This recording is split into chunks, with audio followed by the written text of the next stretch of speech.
tengo el privilegio de compartir un tema muy especial. Los que en espíritu servimos a Dios y nos gloriamos en Cristo Jesús.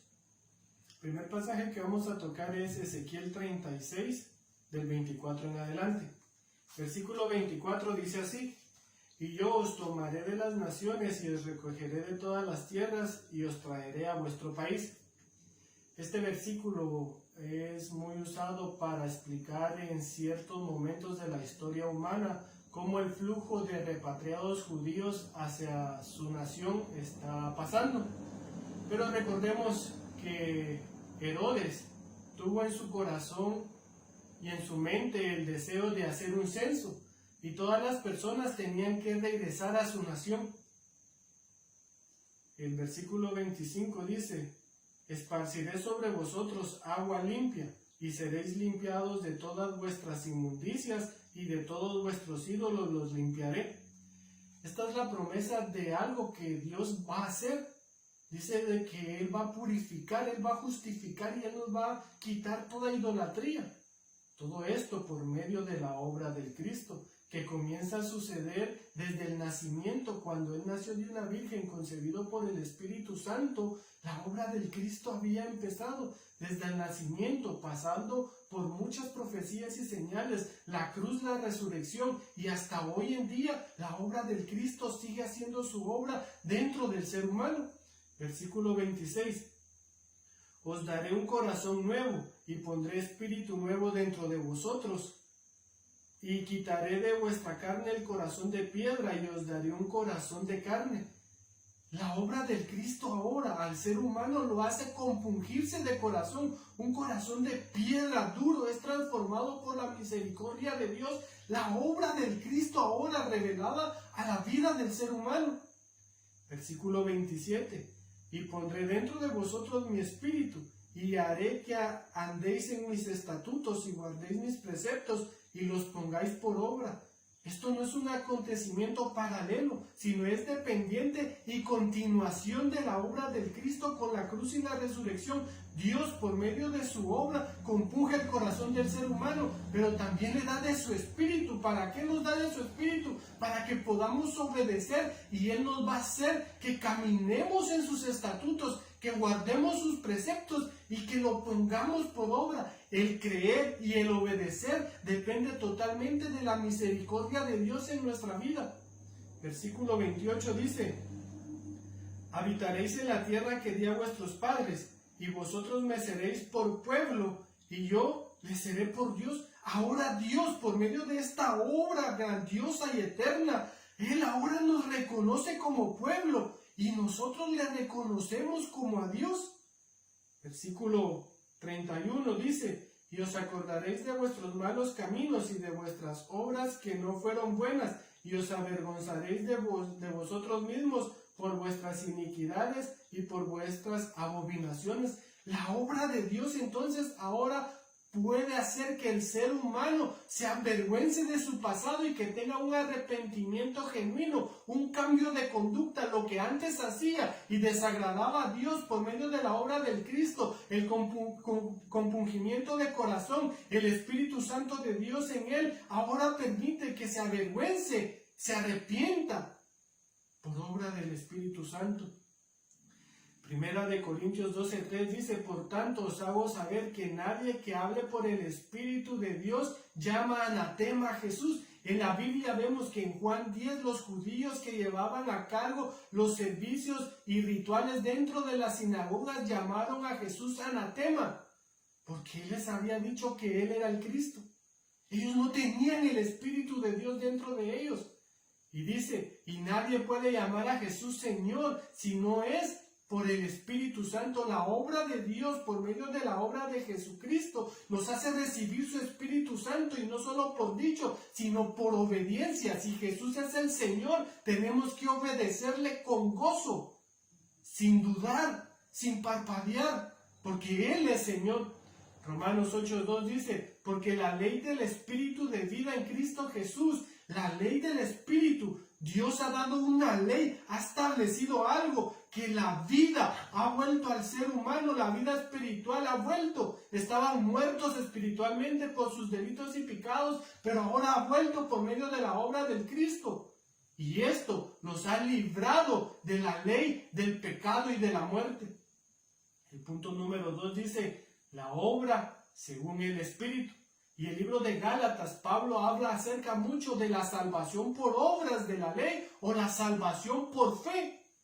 ¿Cómo es la salvación entonces? ¿Qué es la salvación? La salvación es tener conciencia de los 3 problemas fundamentales y creer en la solución que Dios le ha dado a estos problemas. Satanás, el pecado y la separación entre Dios y el hombre. Pero esto no es gracias a las obras de la ley, sino que es por la fe en la obra del Cristo en la cruz del Calvario. Y Gálatas 5:18 dice, pero si sois guardados por el Espíritu, no estáis bajo la ley.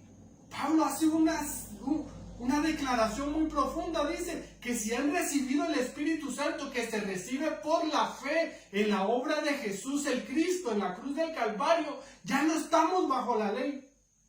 Pero aclara, en Gálatas 5:16 dice, digo pues, andad en el Espíritu y no satisfagáis los deseos de la carne. El no andar bajo la ley no quiere decir que se pueden hacer esas cosas malas, pecados. No, dice que si andemos en el Espíritu, si hemos creído en la obra del Cristo, ya no andemos según los deseos de la carne. Y dice Gálatas 5:25, si vivimos por el Espíritu, si hemos cobrado vida, si estábamos muertos, pero por la obra del Cristo ahora hemos sido vivificados por el Espíritu, pues andemos también por el Espíritu, obedeciendo a Dios en la predicación de la palabra. Dice Filipenses 3:3, porque nosotros somos la circuncisión de los que en espíritu servimos a Dios y nos gloriamos en Cristo Jesús, no teniendo confianza en la carne, aunque yo tengo también de qué confiar en la carne. Si alguno piensa que tiene de qué gloriarse en la carne, yo más, dice Pablo, circuncidado al 8º día, del linaje de Israel, de la tribu de Benjamín, hebreo de hebreos, en cuanto a la ley fariseo, en cuanto al celo perseguidor de la iglesia, en cuanto a la justicia que es por la ley irreprensible. Pero cuantas cosas eran para mí ganancia, las he estimado como pérdidas por amor a Cristo. Ahora Pablo declara algo, dice que esto no es según la carne. Pedro era un hombre de vulgo, no tenía educación, pero Dios lo hizo que le sirviera en espíritu y se gloriase en Cristo también. Ahora Pablo sí tenía de qué gloriarse en la carne. Tenía muchos títulos teológicos, pero esto no depende de tu teología ni de lo que has estudiado, de nada de esto. Esto es la obra de Dios, quien tiene misericordia del quien Él tiene misericordia y quebranta al quien Él quiere quebrantar. Gloriarse en Cristo Jesús. El Espíritu Santo testifica del Cristo.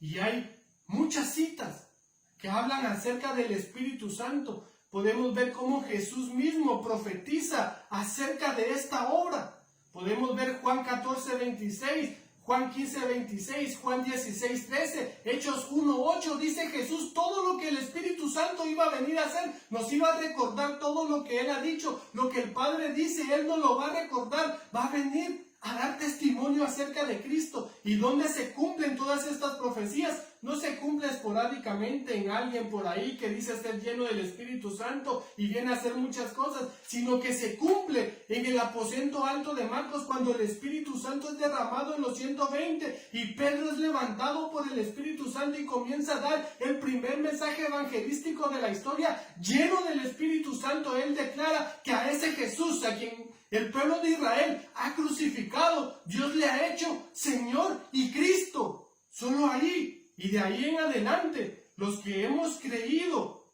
los que servimos a Dios en espíritu y nos gloriamos en la obra del Cristo, podemos testificar que Jesús es el Cristo. Ahora quiero que me acompañen a Juan 14:6. Jesucristo muestra al Padre. Versículo 5. Jesús le dice, ustedes saben a dónde voy y saben también el camino. Y le pregunta a un discípulo y le dice, Señor, no sabemos a dónde vas, ¿cómo pues sabemos el camino? Y el versículo 6 dice, Jesús le dijo, yo soy el camino, la verdad y la vida, y nadie viene al Padre si no es por mí. Él iba al Padre, y la única forma de llegar al Padre es por medio de Él. Si me conocéis, también a mi Padre conoceráis, y desde ahora le conocéis y le habéis visto. Y Felipe le dijo, Señor, muéstranos al Padre y nos basta. Jesús le dijo, tanto tiempo hace que estoy con vosotros y no me has conocido, Felipe. El que me ha visto a mí ha visto al Padre. ¿Cómo pues dices tú, muéstranos al Padre? Dice Juan 1:8, a Dios nadie le dio jamás, el unigénito Hijo que está en el seno del Padre, Él le ha dado a conocer.